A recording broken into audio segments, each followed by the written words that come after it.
Okay, this is a quick demo of Jukebox Plus. This is a script I am writing using a lot of help from ChatGPT to augment the jukebox. One of the problems I've always had is that playlists can get long and unmanageable, and there's no way to quickly do an ad hoc playlist, and frequently forget what a soundtrack sounds like or the feeling it evokes when all you can see is the title.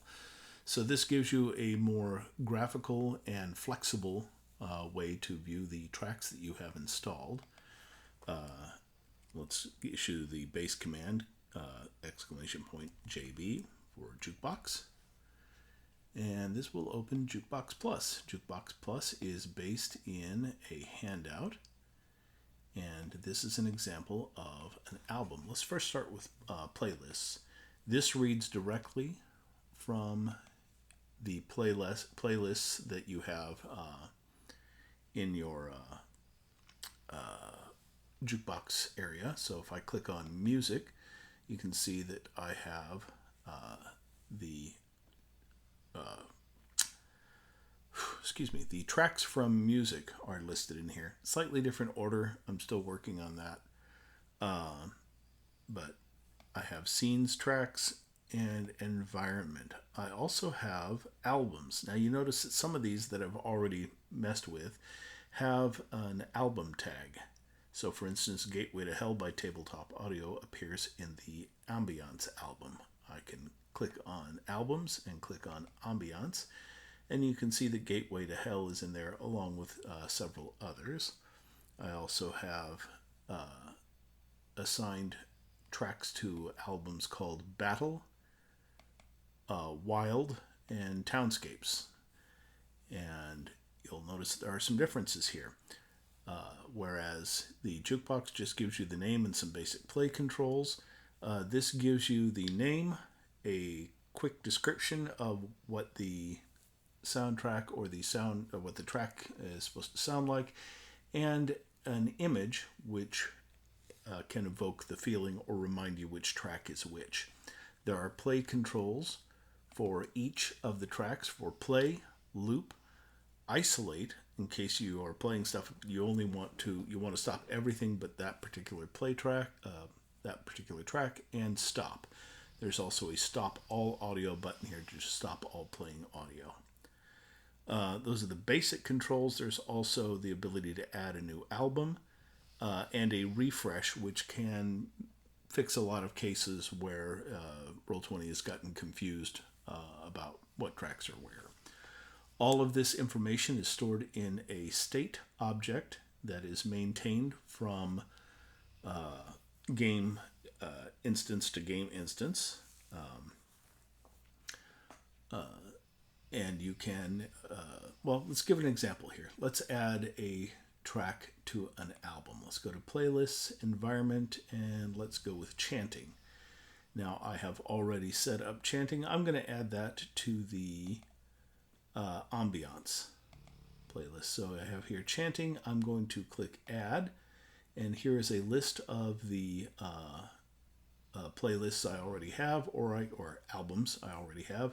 Album is like a playlist, except it's more ad hoc and shorter, and you can adapt them on the fly. So I'm going to add this to the Ambiance. I can also create a new one down here, but I'm going to add this to Ambiance and submit. And you will notice that it now has a tag there for Ambiance. If I didn't want to put it in Ambiance, I could click the little X. I can also just immediately jump to the Ambiance playlist by clicking that button. Now I have chanting. I want to add an image to that. So I'm going to click to add an image. It's going to ask me for an image URL. I already have an image URL set up, so I am going to copy that, and then I'm going to paste the URL in here. So this is let's try that again. Let's copy the image address, not the image. I'm going to place that URL. This is an image that is currently resident on Roll20, and I'm going to submit. And now that has an image. I want to add a description, and I'm going to say this is Gregorian chant suitable for church background. Best when looped. Best when looped, because it's rather short. Looped.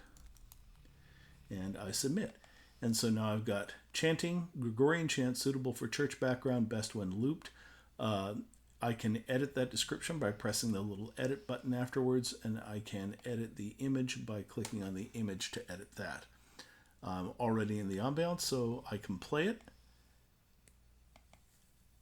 And this is a case where I might need to use the refresh. Let's try that again. All right, this is a problem I have run into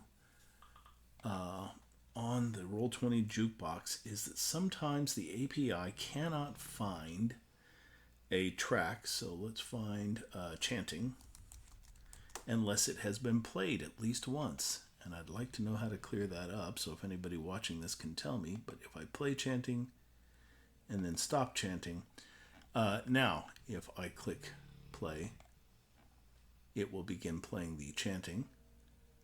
I can stop it. I can loop it. Oh, now the loop control seems to be broken now. So like I said, this is still a work in progress. So there are some things that work and some things that don't work. But I can play multiple tracks at the same time. I can stop either track independently. I can add a new album either by clicking to add, say, the Spider's Den. Yeah, I've got under ambiance. But let's say I've got a town of spiders, so I want to add it to Townscapes. I can click add, choose Townscapes, add it to that album, and now it is in both Townscapes. And when I think later on, no, that was a silly idea, I can just delete it from, oops, click the wrong one. Delete Townscapes, or delete it from Townscapes, and now I want to add that Stables back into, let's find Stables. It was probably in either Scenes, Tracks, or Environments. That's probably in Environments. There we are, Stables. I'm going to add that back into Townscapes. So you can see that it's about 90% there. It still needs some work, and it needs some error catching.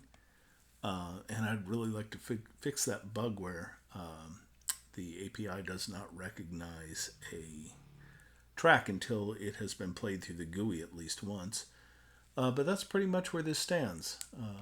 Albums, playlists, graphical image, description, and the ability to quickly add and subtract things from playlists, create a playlist on the fly, and so forth.